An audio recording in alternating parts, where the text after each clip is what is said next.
off. Very good. Okay, let me start. The title of my presentation is The Criticism of Government Intervention in Economics. For the attendees who weren't in my previous presentation, I should introduce myself. My name is Seyed Malek Sadati, the Assistant Professor of Economics at Ferdowsi University of Mashhad. The title of this lecture is in continuation of the previous one.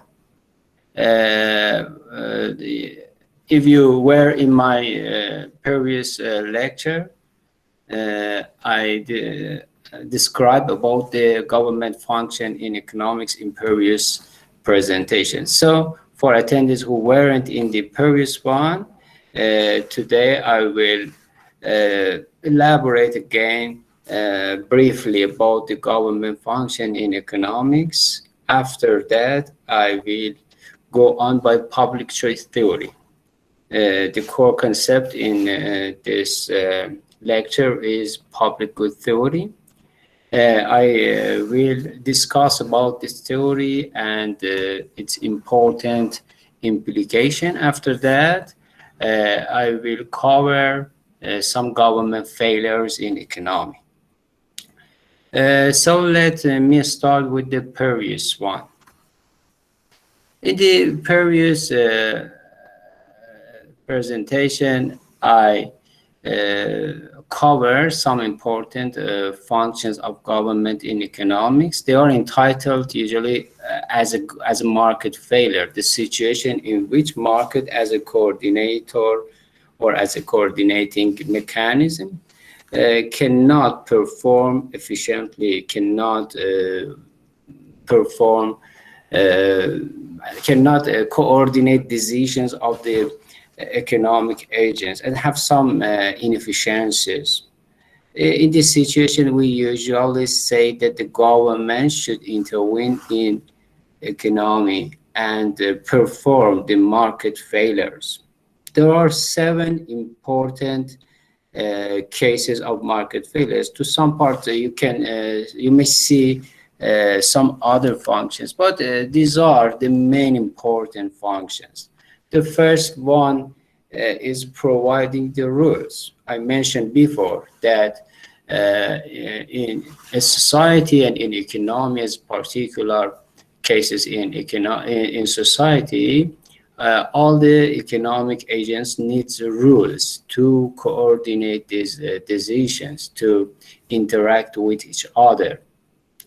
These rules help us to think about our benefits, our cost. This can shape our behavior because all the economic agents actually responds to these rules, and these rules determine our cost and benefits in society. The government is in charge of providing these rules. The most important rule in economy is a property right. The government should define it, and with a well-defined property right, economic agents can interact in a clear situation. They can predict the futures. The second function of the government is promoting competition. We can have a conversation with each other, and I want to ask you about this function, and before that I want to ask you which of you were in my presentation. Are there anyone here who were in my presentation, or all of you are new attendees? Is there any volunteer? No, Dr. Saeed, we can't see your presentation. We can't see it. Yes, I can. Yeah. No, I ask another question. I ask you if anyone here were in my last presentation. Who were Yes, in my last presentation? Yes, I was.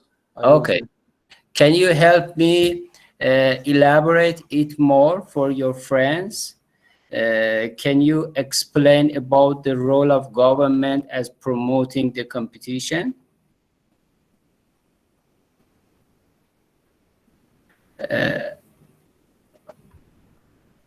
Okay, let me explain it, and after that I will ask about the other functions.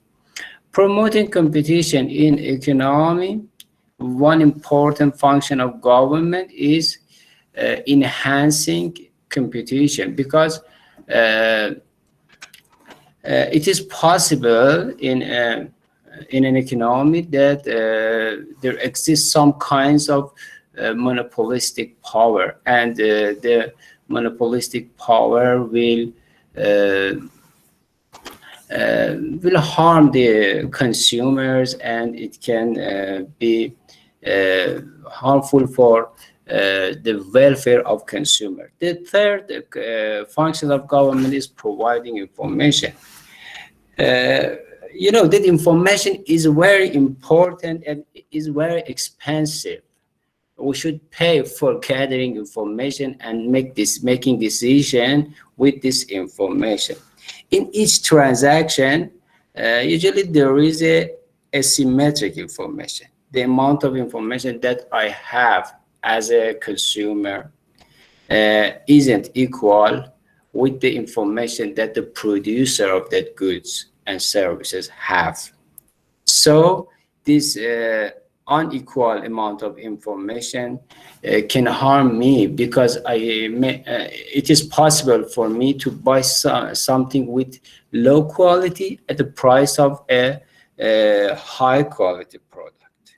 So the government should intervene in economy and provide information and define some kinds of quality standards, certification, and so on. The other function of government, or the fourth function of government, is providing public goods. In the last presentation, I categorized all the goods in economy into 4 groups. The first one was private goods. The second one was club goods, like gym club.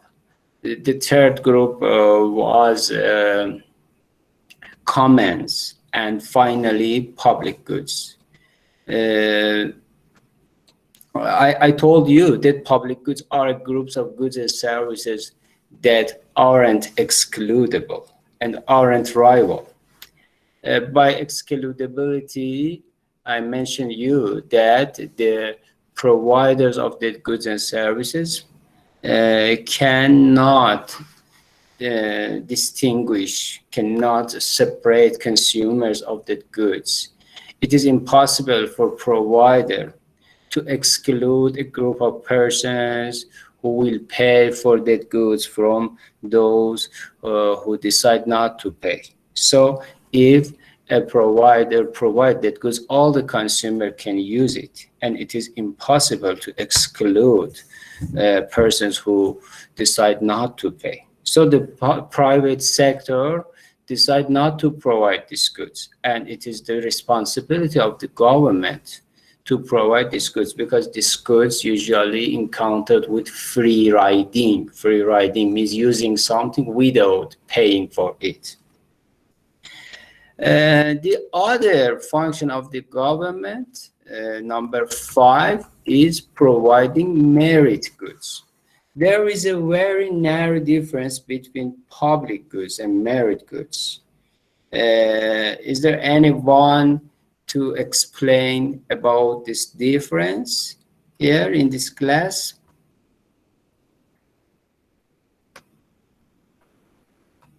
What is the difference between merit goods and public goods? Okay, I told you in the previous presentation that merit goods are a group of goods that government provide them, but at the same time, the private sector can provide them. A classic example of merit goods is public education, is public schools or public hospitals. Private sector can provide them. You may see some kinds of private hospital in your city, private school in your city. But at the same time, you can see public one. The difference between private goods and merit goods is that private sector businesses, other private sectors usually provide these services because they can exclude consumers. They can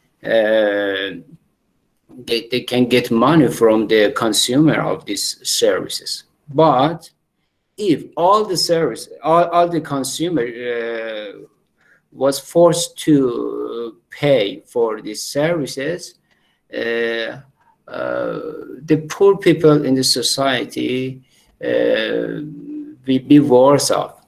They couldn't use them. The government usually provide public goods and public health and public schools to enhance the meritocracy, because the government consider the situation of poor class in the society. If all the schools are private, the poor people cannot send their children to school.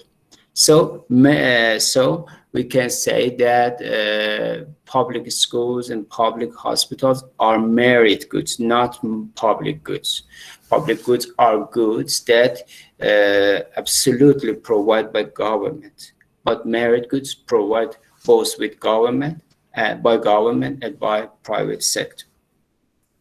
Let me go on with my brief review on the previous presentation. The other function of government is coping with externalities, or decreasing the amount of bad externalities or increasing good externalities. Externalities are the cost and benefits that usually individuals don't pay attention to them by each goods and services.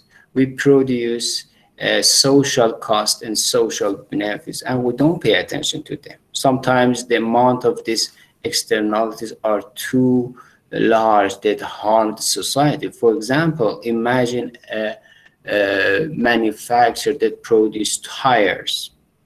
It produces a good product, a product that is useful for society, but at the same time, it produces unpleasant product, that is air pollution. The government should intervene in this situation and try to decrease the amount of unpleasant product. There are different mechanisms that government can use them. One of them is taxes, the other is quota. Sometimes the government try not to intervene and let these kinds of externality to be solved by negotiation between the producer of them and the other groups in society who harm from it. Finally, the last function of the government is the redistribution of income. By redistribution of income, I mean the situation in which the first distribution of income by markets isn't fair. You know that the market usually distribute income between persons, but this distribution may be unfair. Some people may be poor and others may be very rich. So the government should intervene and get tax from the richest group of person and give them to poorest person as a subsidy. This means a redistribution. And by redistribution of income, the government usually want to make the society more equal. Okay, this was a brief review on government function in economics. I explained them in the previous presentation for you. And today I want to continue this topic with the government failure. So far, I just talked about market failure. Let me talk about the other side of this failure, that is government failure. To explain about that, I should focus on a very famous theory in economy, that is the public choice theory. Public choice theory is usually concentrate on the economic aspect of political systems, economic aspect of democracy. In public choice theory, economists believe in democracy as a political system. They assert that democracy as a political system is very efficient. Democracy is efficient in politics, but it is not efficient in economic. It is not efficient in economic. It has some inefficiencies in economic. And they want to focus on this inefficiency. They don't enter to the debate about the inefficiencies of democracy in politics, because we know that in politics, democracy is very efficient. Democracy make it possible for all of us to participate in our future. With democracy, we can elect our favorite politicians. We can decide about our future. So democracy is efficient in politics, but it has inefficiencies in economics, and today I want to explain about them. Before that, let me introduce some important, famous public choice theories, some economists who were the pioneer in public choice theory. From the left-hand side of this picture, I should introduce them, James and Buchanan. Buchanan is the Nobel winner who concentrate on the economic aspect of political decisions, and its co-author Gordon Tullock, who usually concentrate on rent-seeking. Mansur Olson and Anthony Downs are the other important famous public choice theories. The main concept that they concentrate on that is that in politics, we usually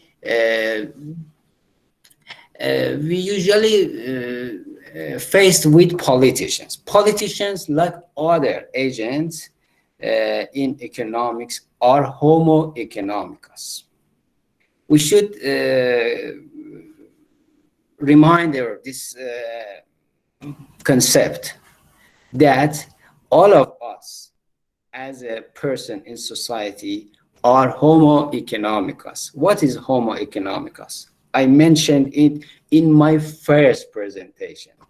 Homo economicus is economic man, is a person who thinks economically.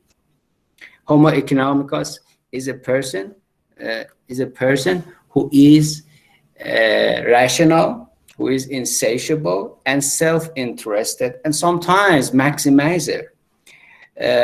What's the meaning of insatiable, rational, maximizer, and self-interest?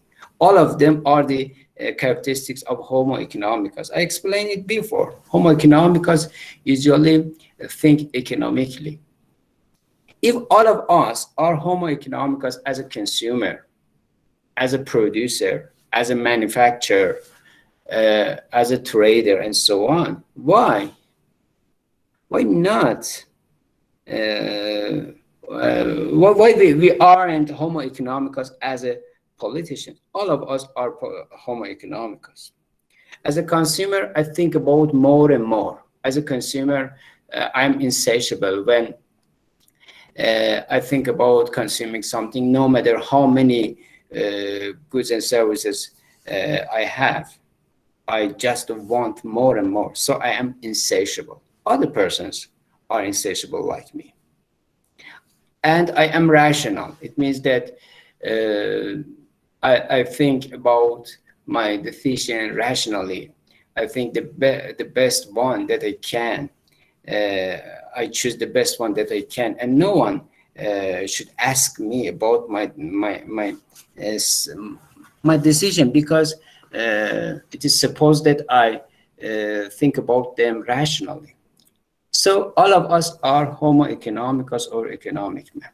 The public choice economists like Kanan, Tulak, Mansur Olson, Anthony Down believe in politicians as a homo economicus. They think that all the politicians think about themselves, not think about the society.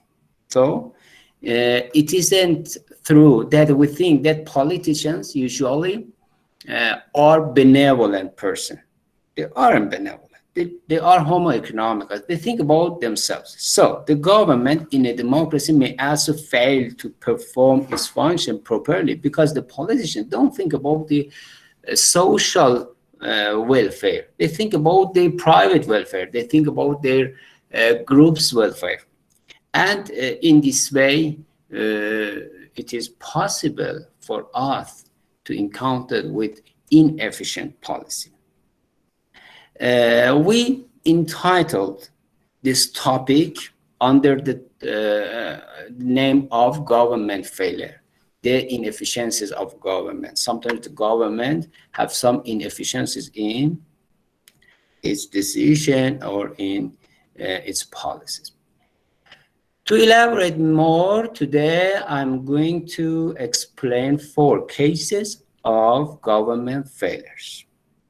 And I will I will enucleate all of them, and I want you to participate in this debate. The first one is rational ignorance. Rational ignorance. This expression, rational ignorance, is a paradoxical expression. It consists. It includes 2 words that aren't consistent with each other: rational and ignorant.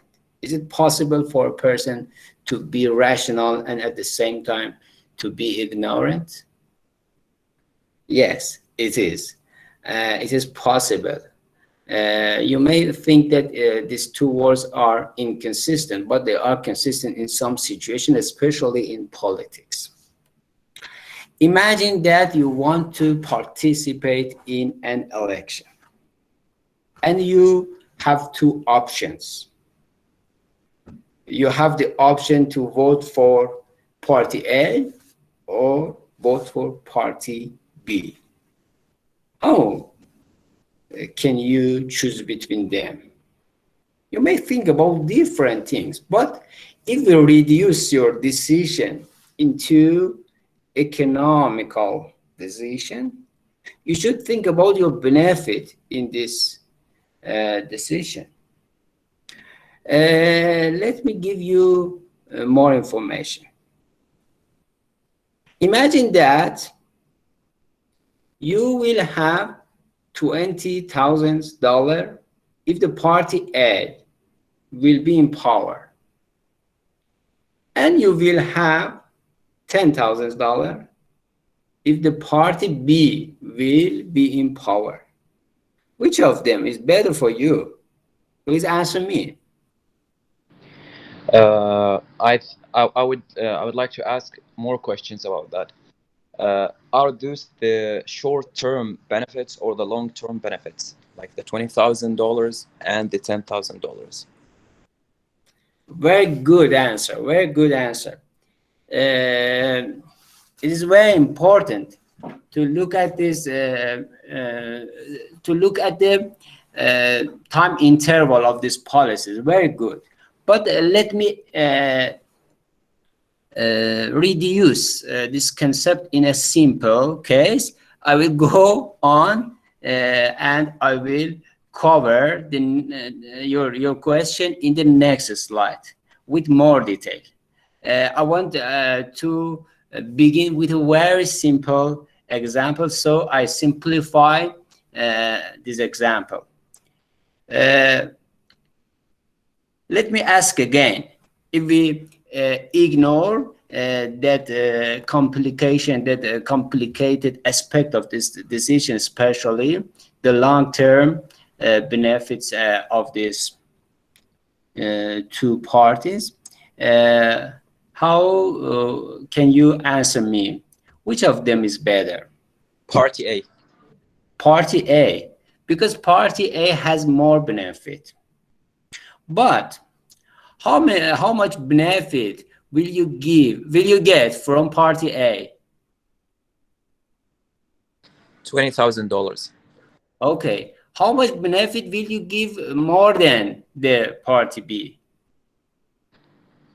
10,000. 10,000. Thank you. We should consider the relative benefits, not absolute benefits. So, as a voter who wants to vote, who wants to select between these two parties, we should concentrate on the relative benefits.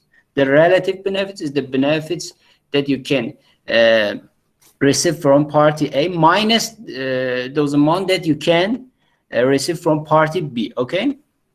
You know that these two parties have some similar and some different policies. I guess that this $10,000 that you can receive from Party B is related to similar policies, and the distinguishing policies that Party A will follow can give you $10,000 more. Okay. I want to ask you one other question.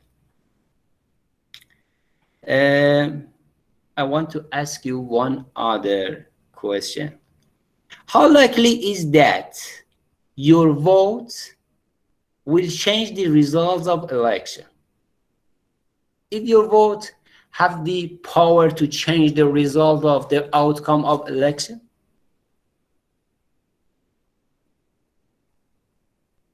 Can you change the result of election with your vote? You are an individual. You have just one vote.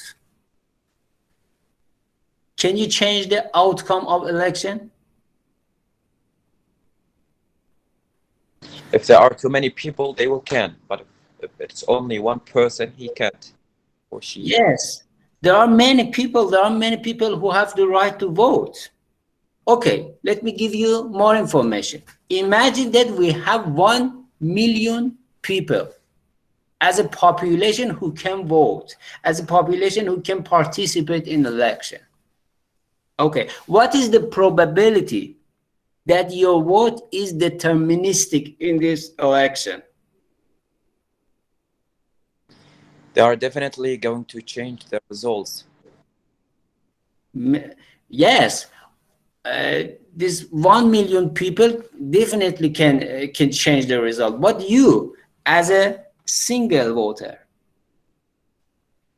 okay, continue. If I am a single person, if I'm talking about myself, I cannot play a high role in changing the results. But if there are too many people, you said it's 1 million, they are 1 million, they're going to play a high role in changing the results of the elections. Thank you very much. Thank you very much. As a single voter, I have just one vote. And in this simple example, there are 1 million voters. So the probability that my single vote can change the outcome of election is 1 divided by 1 million. It is a very small probability, very small probability. So, as an economic man, as a homo economicus, I think about my relative benefit. But my relative benefit, that is $10,000, will be probabilistic. It depends on the probability that my vote has a very important role in elections. So I should consider the expected relative benefits of party A. The expected relative benefits of party A is $10,000 that party A can give me more than party B, multiplied by the probability that my vote will be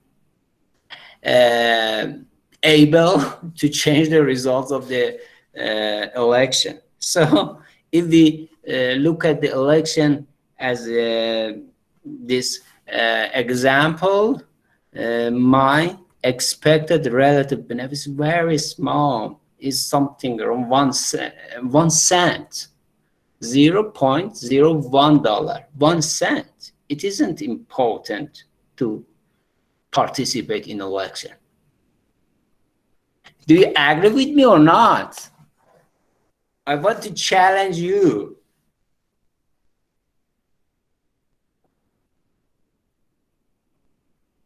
But if you look at the election in different countries, you can see that many people will participate.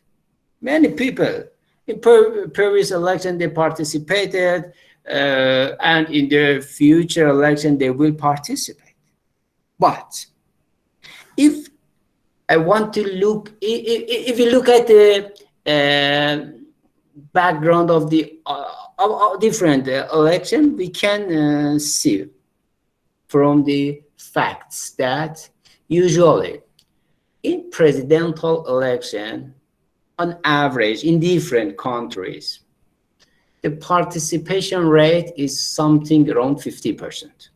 The participation rate of voters in presidential election is something around 50%. It means that about 50% of voters will participate, and on average, and about 50% of voters decide not to participate. I think those groups who decide not to participate think like this example. And a group who participate in election usually may consider different things. For example, they may consider more complicated aspects of election. They will engage in election considering more details. But this example is an example that usually uncover the logic of persons who decide not to participate in election. And we call this rational ignorance. It means that they are rational because they consider the cost and benefit of their decision. So they are rational. They are homo economicus. They are economic man, but they are ignorant. This ignorance is rationally. Do you have any question so far? Yes, I do. We are talking, I'm sorry, I got into the lecture late. We're talking about the failures of the government. Okay, so economically, rational ignorance. What is the relationship between elections economically? We're talking about economics. What is the, why we're talking about elections? Okay. The rational ignorance is an argument on behalf of inefficiencies in collective decision making. Actually, in democracy, we are supposed that all the persons in society decide to participate, and they make role as they make role in decision making, in collective decision making through their representative. But if we look at the election, as this example, we will be more, we will be, we can consider some other reason that this collective decision making isn't actually collective, because some parts of society don't participate in this. So it isn't efficient in the way that all the population take part in this decision. But let me go on to the next topic that is very more related to government failure. The second case of government failure is a special interest effect. A special interest effect. This topic is more related to the question that your friend asked me, and also it is more related to the question that one of other of your friends asked me when he talked about the benefit and cost of policies deeply. Let's look at the government policies in the other way. We have, in a general categorization, we have two types of policies that government may approve. A group one is a special, a general interest policy, and the other is a special interest policy. This categorization is based on two important questions. Imagine that as a government, you want to enact a policy. For example, increasing pensions, or constructing a highway, or other policies. We should answer to these important questions. Who pays the cost of this policy? And who gains the benefits of these policies? Do you look at, do you think about these questions when think about government policy? When we consider government policy, we should think about these two questions deeply. Who pays the cost of these policies? And who gains the benefits? Mansur Olson answered us in 1968. We have two types of policies. Part A is general interest policies, and Part B is a special interest policy. Special interest policy. They are different. There are many different between these two types of policies. In general interest policies, a broad group of people in society pay the cost of policies. And at the same time, that group, a broad group of persons in society, gain from that policy.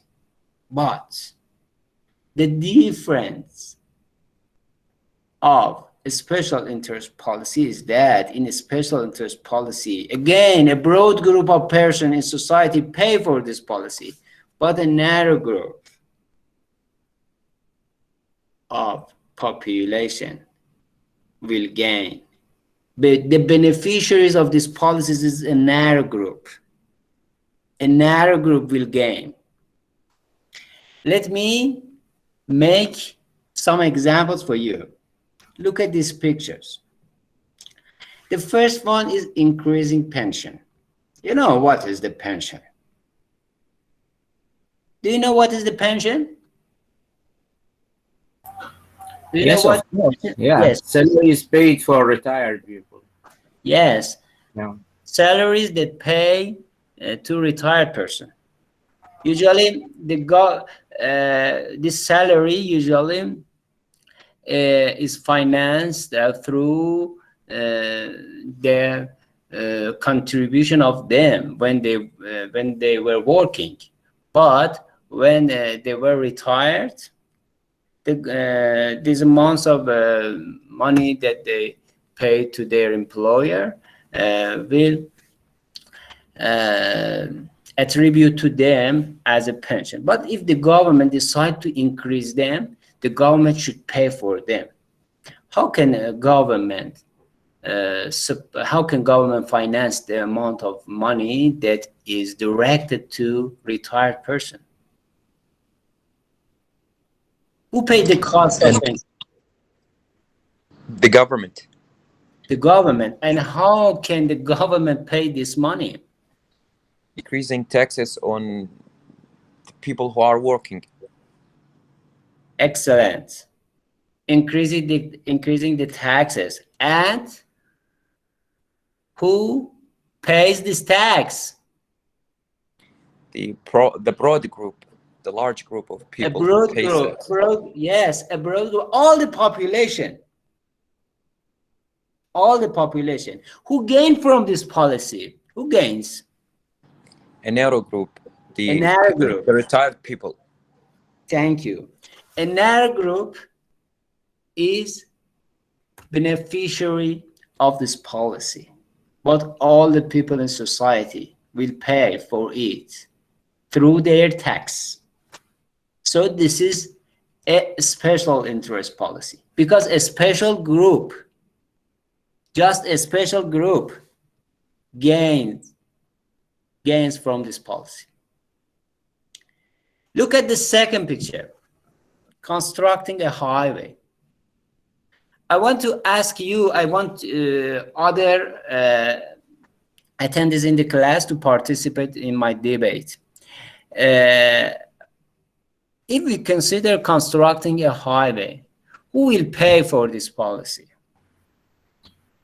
Of course, the government. Yes, thank you, the government.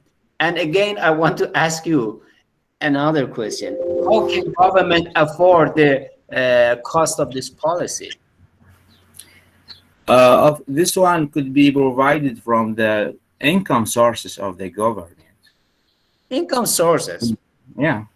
Yes, but if we consider this, the income sources of government, we usually, generally, taxes is the most important source, income source of government. In countries like Iran and like Iraq, the government have some other sources of income. For example, Oil sources, oil resources, extracting oil and exporting them and receiving oil revenues. But the oil revenues is the sources for the next generation. Okay, it is the sources that belongs to current generation and next generations. So it is the sources that belong to a broad group, again, a broad group. But who gains from this policy, especially constructing a highway? Of course, all ordinary people and the government itself. Yes, a broad group. Yes, of course. Yeah, right. Yes. So we have a policy that a broad group will pay for it and a broad group will gain from it. So it is a general interest policy. So it is a circular flow of services and income. Yes, yes. And please consider the third example. Look at the third picture. The government scholarship that usually is attributed to students, to university students. Is it a special interest policy or general interest policy?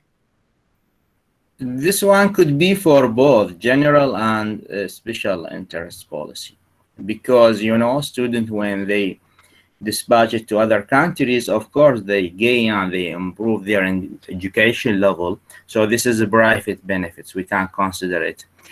But at the same time, those people will be productive people and they will serve inside their countries. So by this way, they will be indirectly productive people to the future, right? And by this way, there is a positive relationship between high level of education and productivity. So this means at the end, they will provide and they will improve the economic situation in the future. Thank you very much. Thank you very much. You consider the long-term effect of this policy and Yes, of the course. short-term of it. Thank you very much. If we just look at the short-term consequences of this policy, we can say that it is a special interest policy. But Yes, if, of course. yes, but if we can consider the long-term effects of this policy, for example, the students can improve their knowledge, they can be a better politicians, they can be a better governors, they can give benefit to their society. This policy will be a general interest policy. It depends on the duration of time that we consider this policy. Okay, I want to come back to the previous categorization. Sorry, here. Okay, general interest policy and special interest policy. If we look at the government budget, there is a large list, there is a very long list of policies. For example, constructing a highway, constructing schools, constructing a hospital, increasing pension, increasing the subsidies for poor people, increasing subsidies for farmers, in helping the manufacturers, generating power, electricity, and other policies. There are different policies. How do you think about them?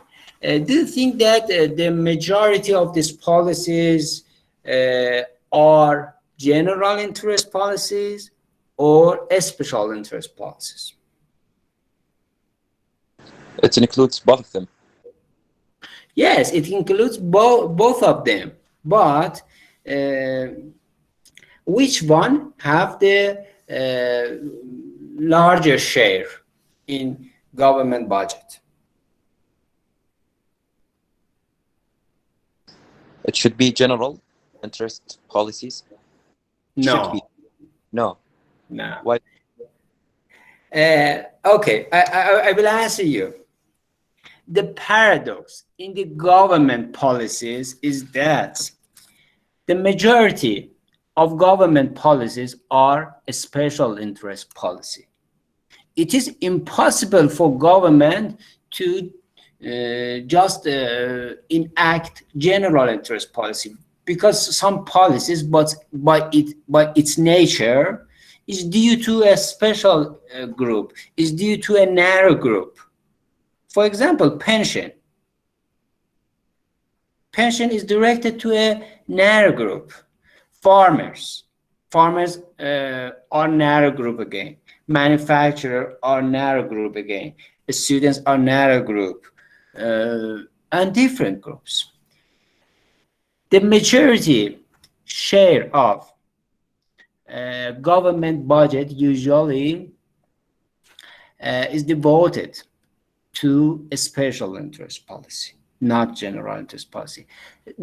The share of general interest policy usually is less than special interest policies, is much less than special interest policy. So in this situation, usually it is possible to encounter with two problems.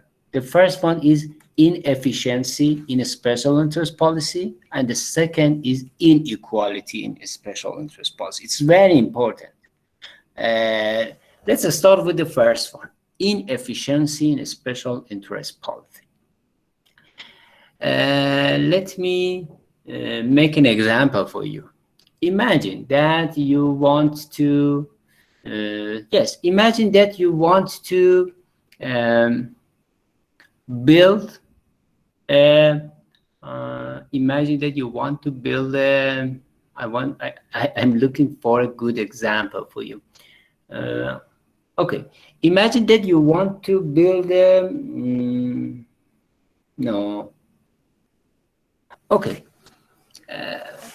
imagine that you want to build a farm, or you want to build You want to build a street in a local part, not in a metropolitan area, in a local. You want to build a local road in a rural area, in a villages, for example.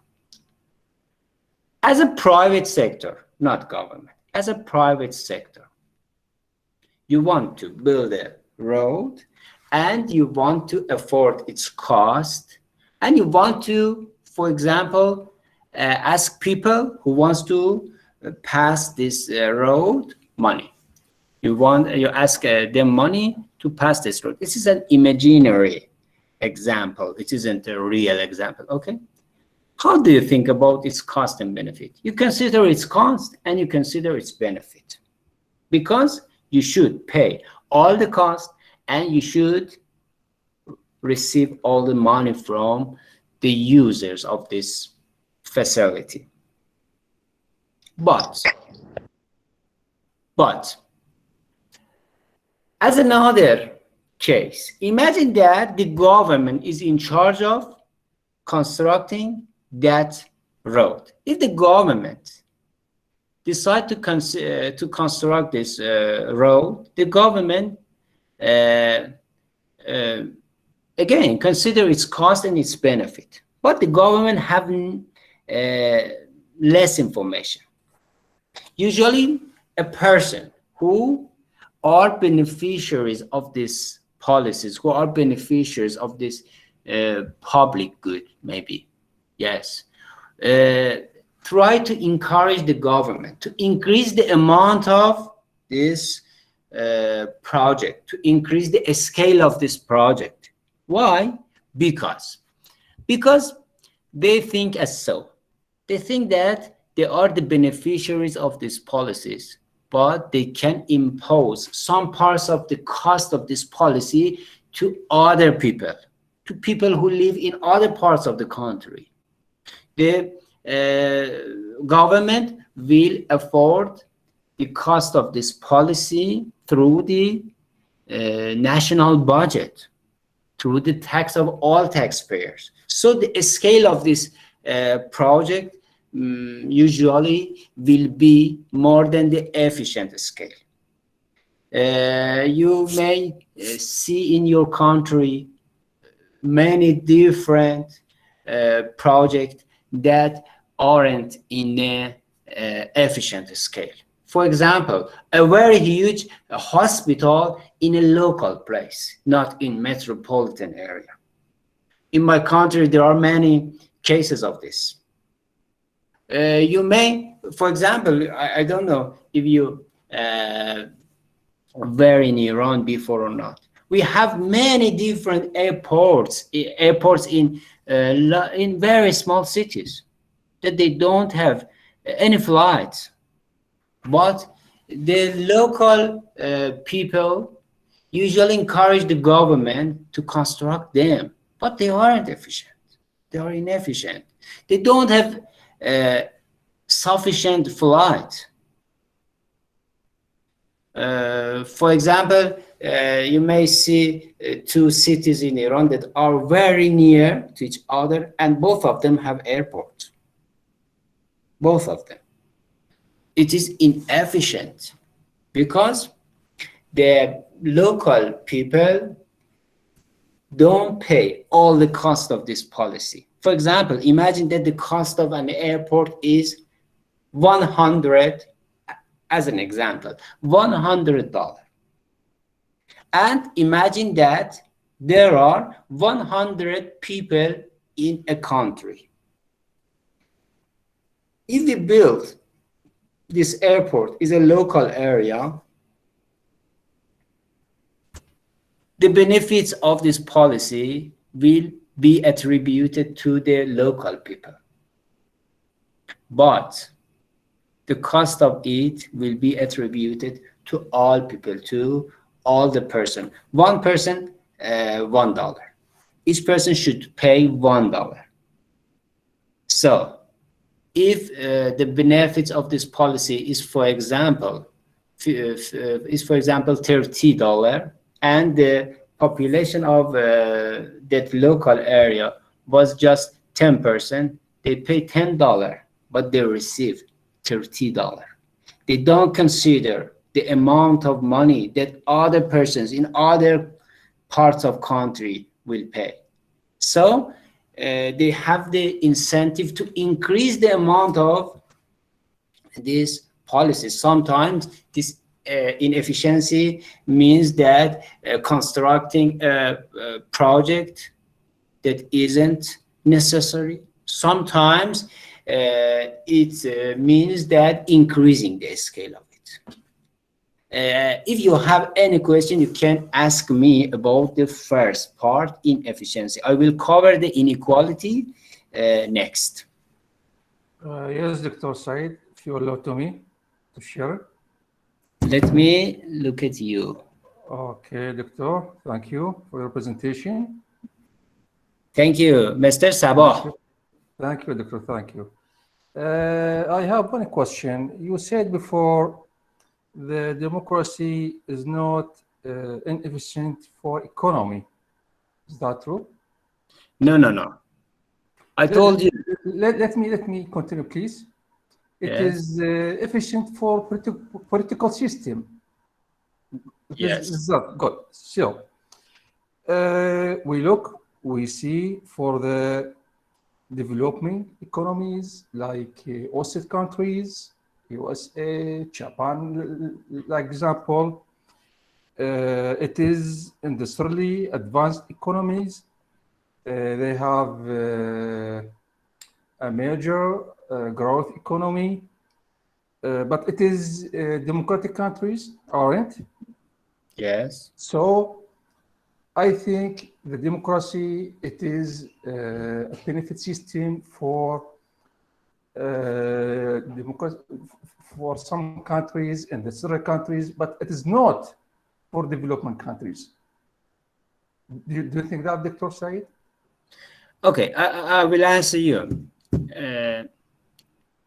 This topic that I focus on here Yes. usually address the inefficiencies, the economic inefficiencies of democracy, not in Iran or Iraq, but in all countries.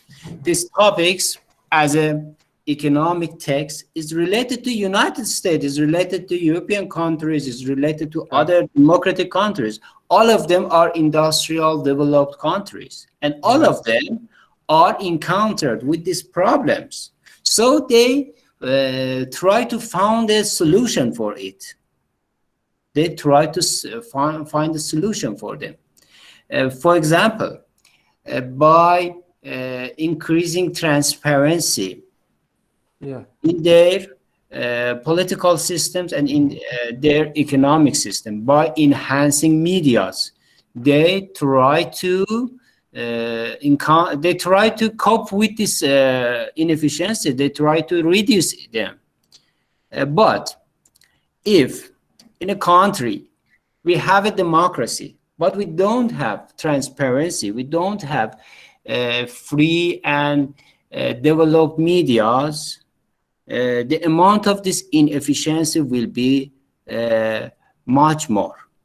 Okay, so we should consider transparency. Transparency can decrease the amount of these inefficiencies.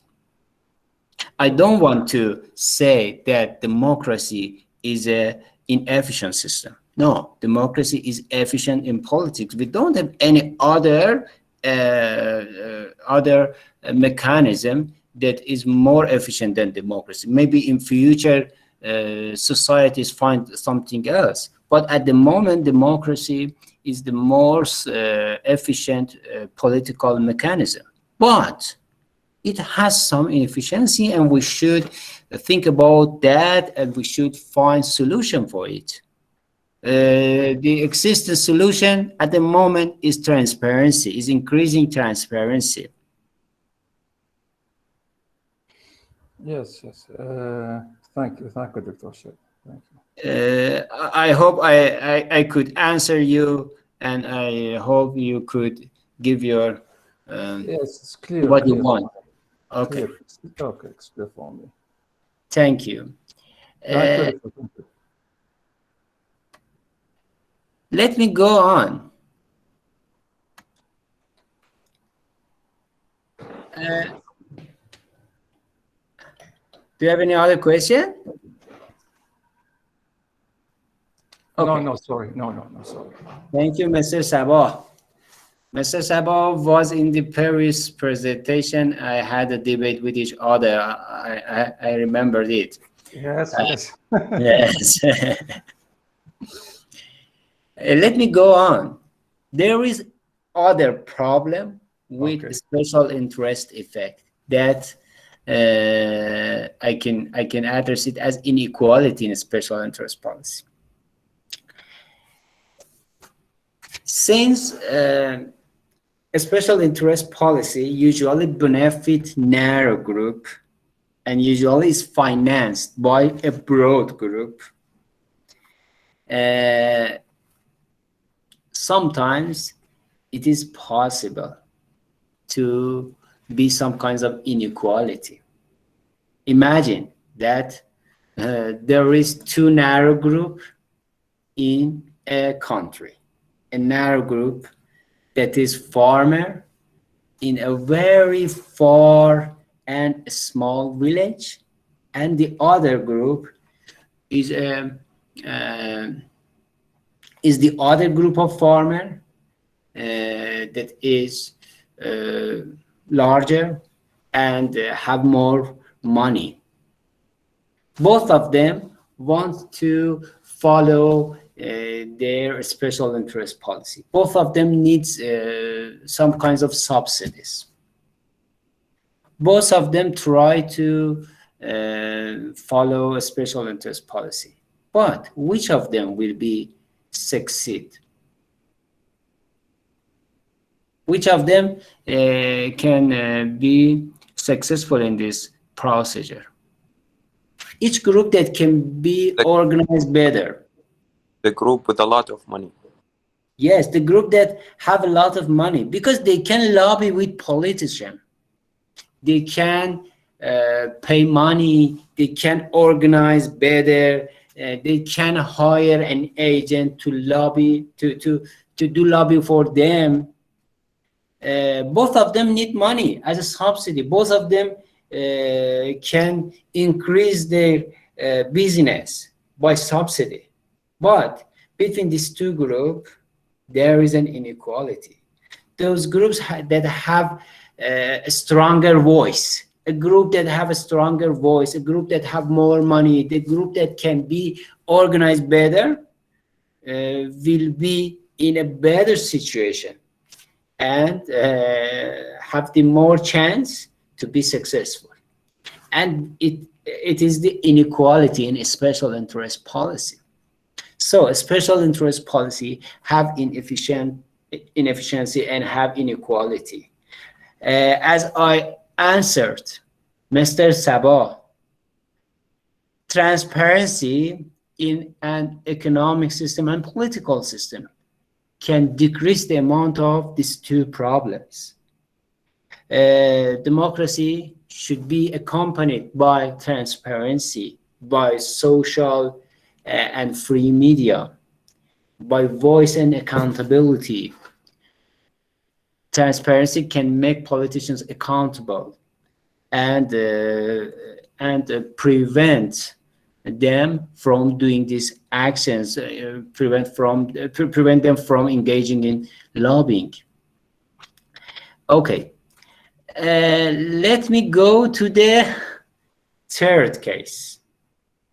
That is short-sightedness effect. I remember that one of you answered me about the long-term and short-term characteristics of policies. And at the moment, I want to cover it. Here, I want to look at the government policies in the other way. Please follow me. Here, I have two other questions. These two questions are different from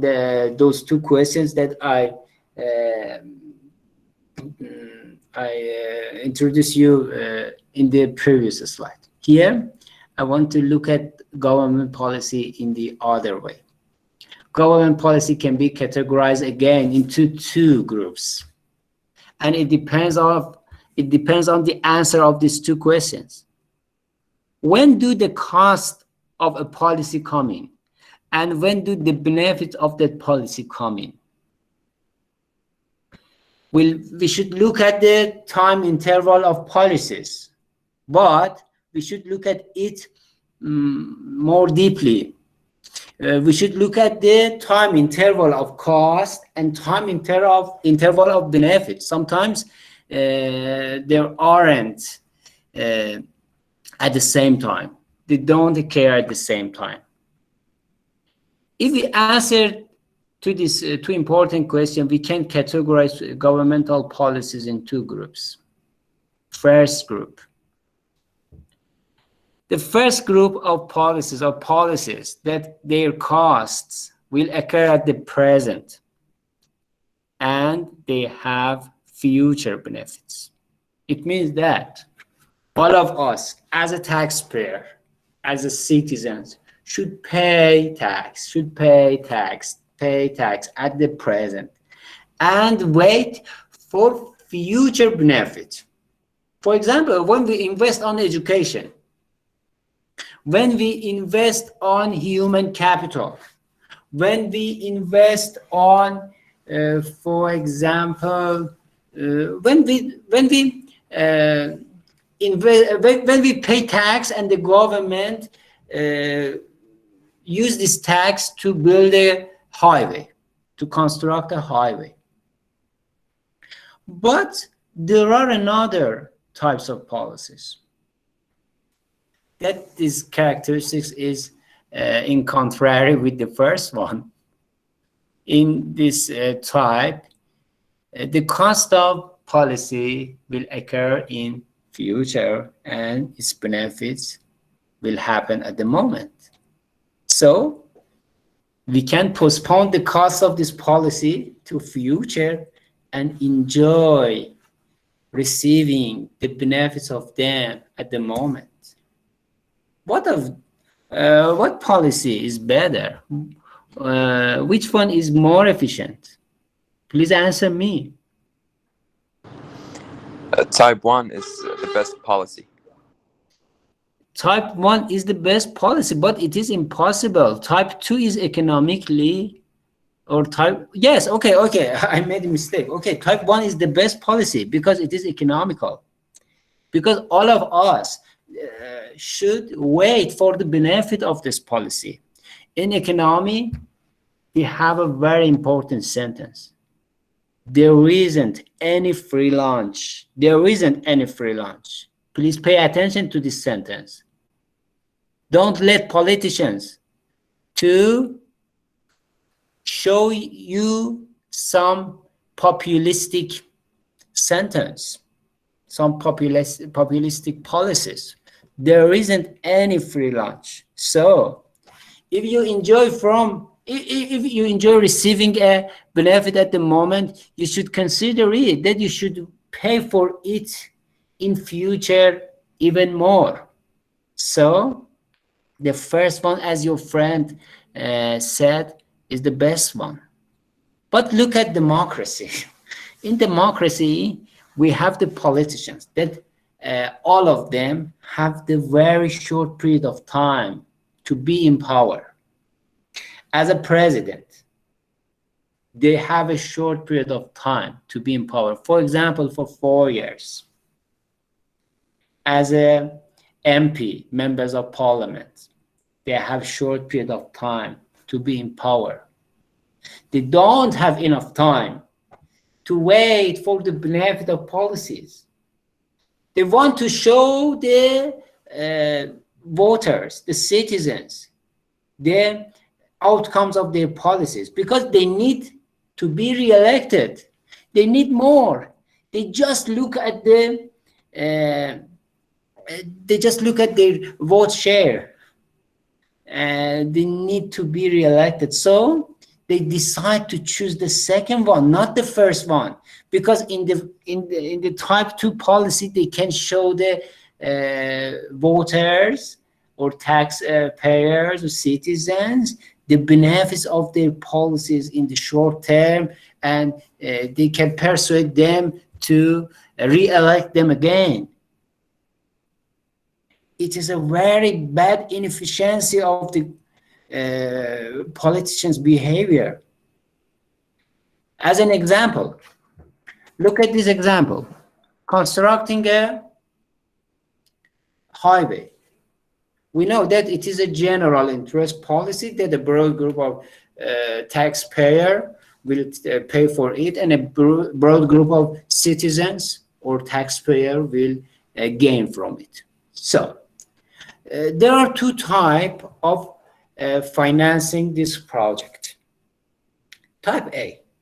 In type A, we can construct a highway through taxes. So the government should raise taxes, gather taxes 1 year, 2 years, 3 years, and afford this policy. So the consumer, the citizens, should wait. For example, should wait for 4 years, or maybe more than it, 5 years, 6 years. They should wait until the construction will be finished. After that, they can use it, and they can enjoy driving in this highway. But the government, the president, the MPs will not be in power for 6 years. They just will be in power for 4 years, or maybe less than it. So they will go to the second type of financing this project, constructing a highway through borrowing. They will borrow from the foreign institutions like World Bank, IMF, and other ones. They can borrow from financial institutions and build this or construct this highway as soon as possible to show the benefits of this project to voters before the next election. But all of us know that we should pay the cost of this policy. The cost of this policy should be paid just with us, not other person, not foreigners, not the other groups of person. All the citizens in this country should pay for it. But in this way, we should pay the cost of this highway plus the financial cost of the financial institutions, for example, the interest rate and other things. So in this way, the cost of the project will be increased. But the government can show us the benefit of its policy. And this is the other inefficiency. Again, as I told and as I answered Mr. Sabah, transparency, increasing the voice and accountability, enhancing this free media, yes, can help us prevent government from doing so. If you have any question, we can stop here and debate about it. I just have one topic that I will cover it next. Please ask your question. Okay, Doctor, if you allow me to. Okay, Doctor. I think governments intervene in markets to address inefficiency. In optimally efficient markets, resources are perfectly allocated to those that need them in the amount they need. In inefficient markets, that is not the case. Some may have too much of resources, while others do not have enough. Inefficient or inefficiency can take many different forms. The government tries to combat these inequalities through regulation, taxation, and subsidies.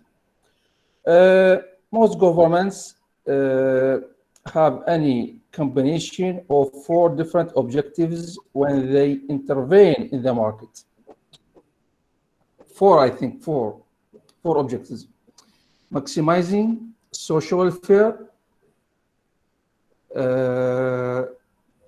macroeconomic factors, social economic factors, and the last one, price ceiling. I think here we need the government intervene in the economy for these four objectives.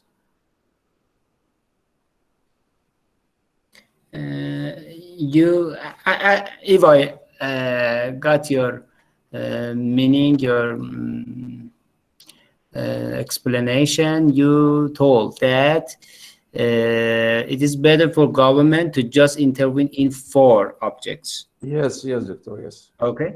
Yes, Okay. one of them is price stability, means that the control Okay. of prices. Okay, sure, Doctor, sure, yes. Yes.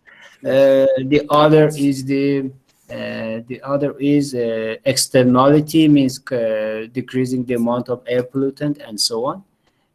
One of the other function of government is redistribution of income Macroeconomic factors, and macroeconomics. Okay. yes. Social There are- economic factors, Okay, and social economic means social welfare, the welfare state, the government should, great, for great. example, give subsidy to poor people and so on. There are different view about the government's functions in the in an economy. There are different views, and in different countries we have many views. For example, here we just look at the market failures that permit the government to intervene. But we have different argument on behalf of government intervention that I didn't cover them previously. But if you want to know about it, I can say about it very briefly. One of them is macroeconomic stability. Yes, as John Maynard Keynes said, as a very famous economist in the 1930s, one role of government is intervention in macroeconomic. So this function is a very good function for government. Yes. Yes, but intervention in price selling or price setting is a controversial debate. In some countries, economists believe in free market, so the price should be flexible and no one should intervene in the markets. But in some countries, there are different views, and a group of economists usually believe in government intervention in price selling or control of prices, especially the control of prices of essential goods and services like rice, wheat, and so on. Groups of goods and services that is related to the food security of society. The first group of economists believe in the control of monetary policy. They like Friedman.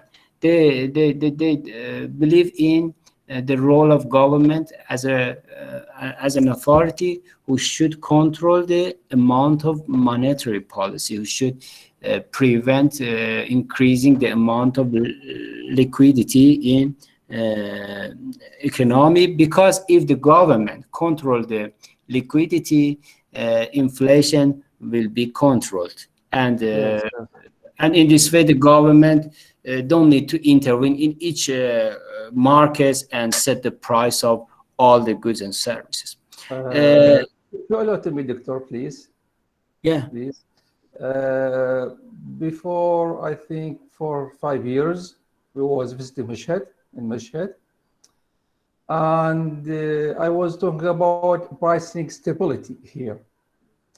When we're asking the buyers about the prices, clothes, sweeting, something like that, we surprise the buyers. Tell us you can see the same prices was fixed on the items. It is the same, no more, no less. We surprise the same prices on the items. He said to me, you can see it. It's them. So I think here you have the stable system for pricing more with another countries like Iraq. In Iran, Yes, doctor. Mashhad.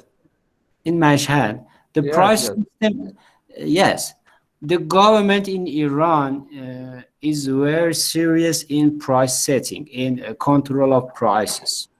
But sometimes, as a result of fluctuations of exchange rate or as a result of some macroeconomic policies, the prices will be increased. I can say that there is a large amount of subsidies in the price of goods and services in Iran. And if the government mitigate these subsidies, the price of goods and services in Iran will be increased much more. So if you consider the GDP of Iran in PPP, you know that what is the PPP? Purchasing power parity. We can say that the welfare of Iranian is more than what they produce, because the government intervene in markets through controlling the price and by subsidies. Without these subsidies, the inflation rate in Iran will be much more, and the price of goods and services will be much more. Mr. Sabah, can you hear me?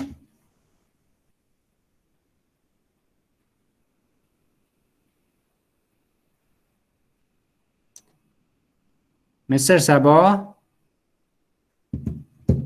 I don't know if you hear me or not. I don't know if you hear me. Can you hear me? Yes, yes, we do. We hear you. Okay, okay. For a while, I thought that my connection is lost. Sorry. Okay. Doctor, excuse me if you allow me in a comment. Yes. Thank you. I just would like to continue with what Dr. Amjad Sabah said. So, in my opinion, there is no absolute approach to be adopted, whether that approach is interventionist policy or a free market policy. So, for example, here in Singapore, in last century, in 16th, at the beginning of their stage of development, they adopted interventionist approach. So the government has intervened in the policy in all sectors, right? And nowadays, for example, Singapore is adopted free market policy. At the same time, another example of that, Hong Kong. At that time, they believed and they adopted a free market approach. So, and nowadays, in opposite, Hong Kong has an intervention in its economy, as Singapore at the same time, in opposite, adopting a free market policy.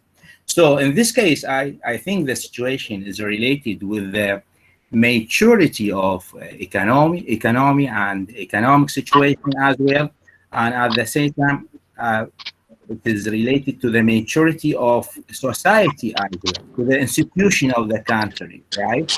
Institutional framework of the country is an important matter, maybe much more than the political system.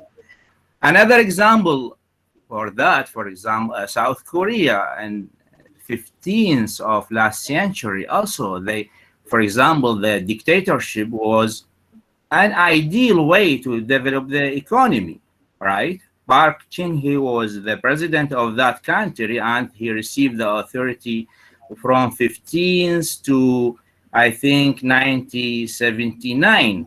So that person or that president was working too hard to develop the economy, to improve the health sector and education sector. And first minister was elected in 1989. So in this case, we cannot say, for example, definitely that the democracy is an important way to develop the economy, as much as the issue is related to the willing of the policymakers, how they think about their people, how they try, for example, to increase level of well-being or welfare. So by this way, nowadays in many countries, as you know, and other people know that, maybe many countries, they adopt hybrid policies or hybrid approach between interventionist approach and free market approach. So the issue is based on the dynamic of the economic situation and economic fluctuations.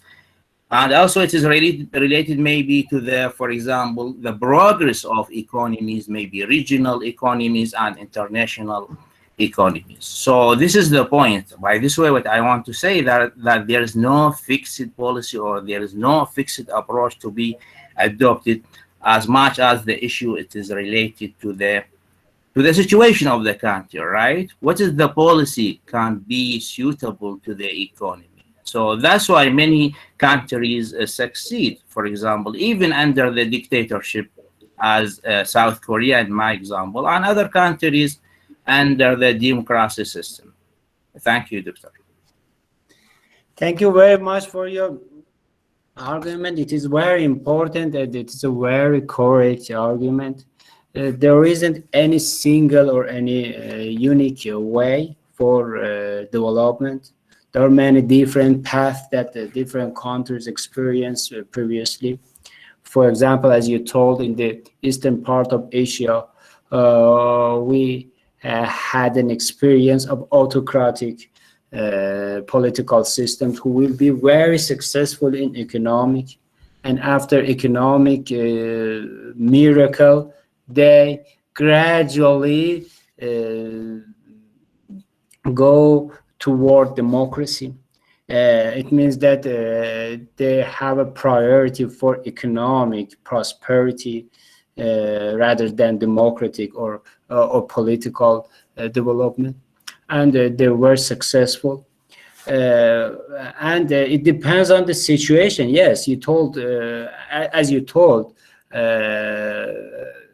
it depends on the situation of its societies, especially its institutions, cultures, the political situations, sometimes the ethnic groups in a society, sometimes its cultures. It depends on different institutions in general meaning, and each country should set its policies based on these institutions. I can make another example in accordance to what you explained correctly. For example, when we talk about the government intervention, we can consider other aspects of government intervention. For example, the intervention of government in industrial policies. For example, in Japan, there is free market. Japan have free market like United States and like UK. But if you look at the economy of Japan, you can distinguish some important differences in the industrial part. In industrial part, there is a very long-term relationship between industries because they have some kinds of bilateral stakeholder. For example, if you look at the value chain in an industry, you know that in industry we have value chain. For example, the factory A produce something and give it to the factory B. Factory B use this product as a raw material and produce something else with it. They can sell the product in free market to foreigners, to other factories. and they can buy the raw materials from other countries, but they are obligated to each other. This kinds of relationship is based on bilateral stakeholding. They are a stakeholder of each other, so they decide to work with each other, and in this way they enhance their industries. The government in Japan intervene in industries for more than 4 decades, and after that the Japan become a very richest economy in the world, one of the 4 richest economy in the world. In Japan, the government don't intervene in social arrangement like Scandinavian countries, and the government decide to intervene in industries, not welfare state policies, not welfare arrangements. So the social security in Japan isn't as good as European countries. But in European countries, the government think differently. The government decide to intervene in economy, especially in social state arrangement. So the government don't intervene in industries. The government try to improve the performance of free market, but the government try to enhance the social security through high tax rate and through subsidies. So in these kinds of countries, in Germany, in France, especially in the Scandinavian countries, you can see that the lowest group of the people in countries usually can afford themselves without problem the price of goods and services that the lowest group of the poorest person in society needs usually is affordable for them. They can pay for them. They don't let that no one fall from the bottom parts of their society, but they get high tax from richest persons. So the inequality in European countries is less than the United States and UK.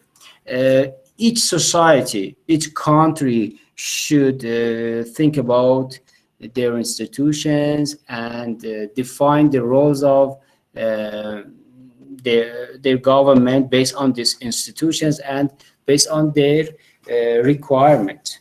I agree with you, and I thank you for your good argument. Thank you very much. Thank you. Thank you, Dr. Saeed. Thank you from you, Dr. Sabah and Dr. Ahmed Saddam. Okay, I think it is better to have more debate about this topic. If you have any question, we can have a conversation. We can talk about it with each other. Yes, Doctor. Oh, I don't know how much time I have. Okay, it is 1 hour and 14 minutes until now. Okay, I just have one slide, and it is important. I can forget about it. It is about bureaucracy, and it is important. I can forget about it, and this time is better to be devoted to discussion.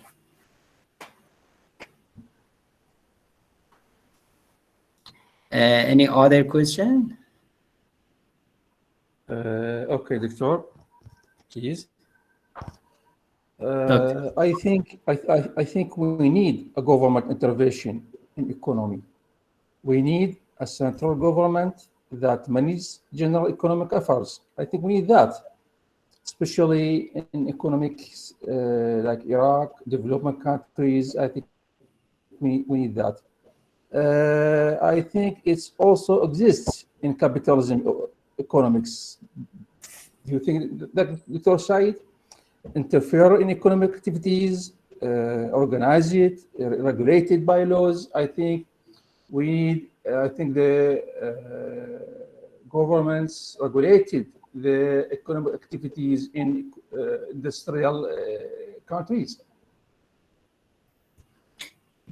Yes, the government needs to intervene in economy, especially in capitalism. We have at least three types of capitalism. The first one is the liberal market capitalism, like United States and UK after Thatcher. The second one is social market capitalism, like European countries, except for United Kingdom. And the third one is Asian market capitalism, like Japan. In all types of capitalism, the government intervene in economy, but the intervention of government is in liberal market capitalism is at least is less than other types of capitalism, but also in liberal market capitalism, as you told, the government should intervene in regulating, for example, regulation of natural monopolies, regulation of other monopolies. The government intervene in these types of economic aspect. The government regulate the price of electricity, the price of other types of utilities.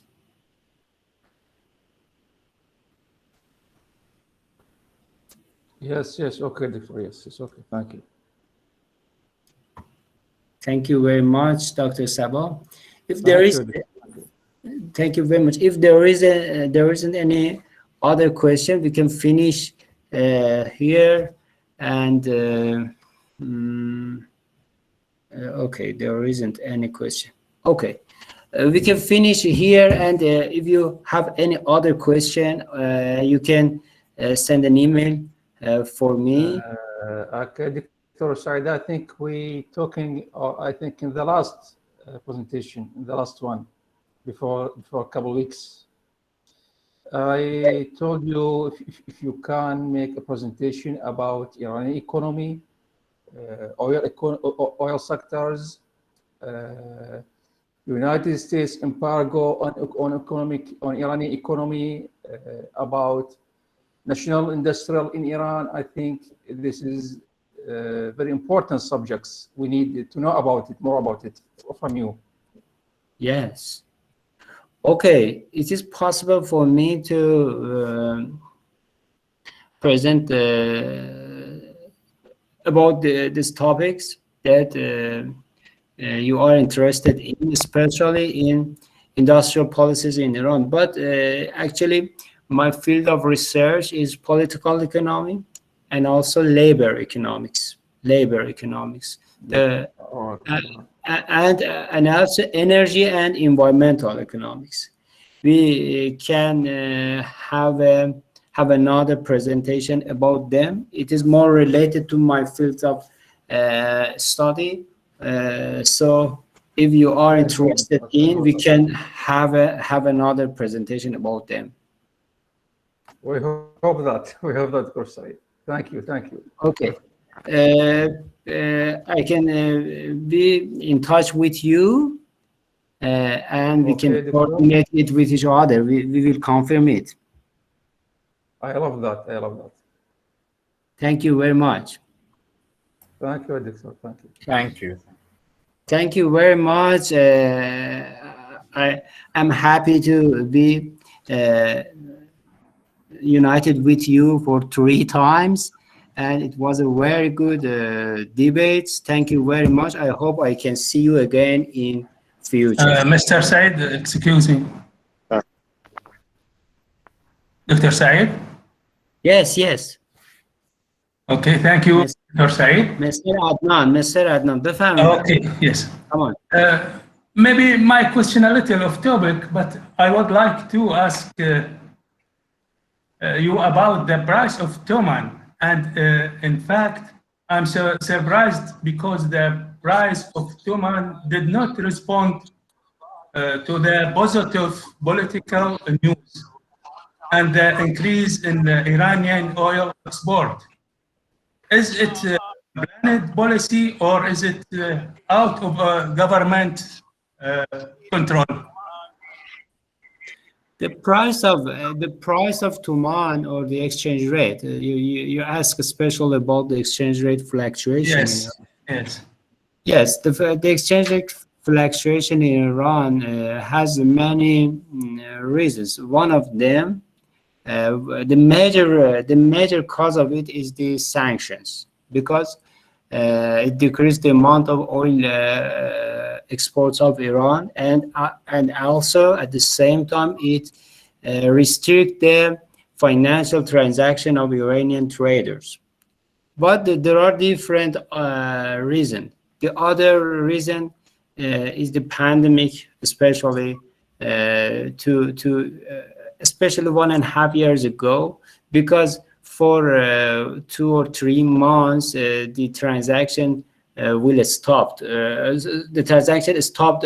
Transaction between Iran and especially Afghanistan and some other importers of Iran. These are very important, but the policies of government may be related. But I think the major reason was sanctions. Mm-hmm. Thank you.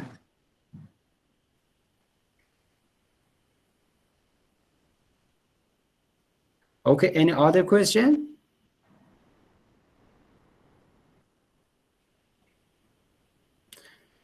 Okay, if there isn't any question, I can finish here. I will be in touch via email. You can send me an email. I will.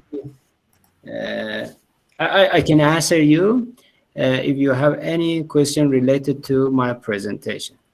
And about the topic that Dr. Sabah asked, we can coordinate with each other for new presentation about the topics.